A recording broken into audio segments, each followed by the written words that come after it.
Hi everyone, Scott Nell here with the Scott Nell team. I'm here with Doug Huberman again with Lexington Property Management. And topic of today is, should a senior citizen keep their home or sell it? What are the advantages and disadvantages of keeping or selling? Okay, and the answer is there's no right answer for everybody. I think as we've said before, there's 31 flavors of ice cream at Baskin-Robbins for a reason. Everybody's tastes, preferences, and situation is different. However, there's definitely considerations that should be, considered. Considerations considered. I guess that's not the best way to say it, but there's definitely factors that should be considered before making the decision. Sure. And first and foremost, if you decide to keep your family home and you move to a retirement community and it turns out not to be your cup of tea, about for 80 to 90% of the people who move, their initial reaction is, I should have done this 2 years ago. Why didn't I do this sooner?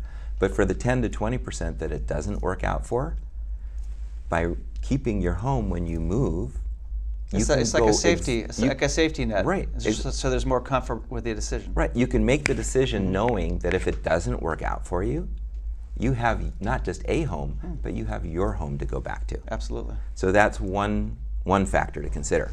The second factor is most seniors have significant amounts of fixed income.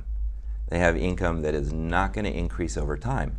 But when they move into a retirement community, they have an initial rent and costs, but that's going to increase over time. Right. If they retain the family residence, and even if they never go back to it, the rental income from that residence is going to rise over time as well. Right. So now they have an increasing source of revenue that goes along with increasing costs. Perfect. So it means that their retirement will be easier and they'll be under less financial strain. And then there's also estate planning considerations.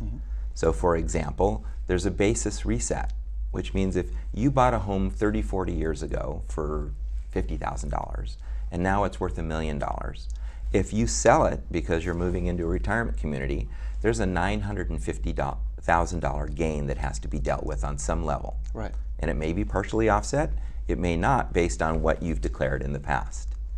But if you keep that home until you pass on, then the federal government and the state government reset the basis from the $50,000 you paid to the $1 million it's worth today. Right. And what that means is when your children sell the home, there's no taxable gain.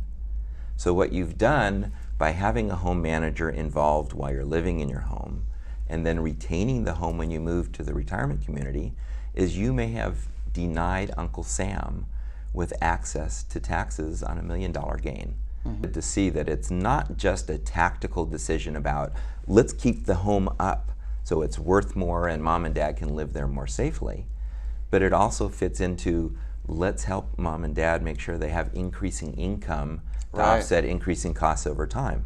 Let's make sure that we give as little of the estate to Uncle Sam as we possibly can.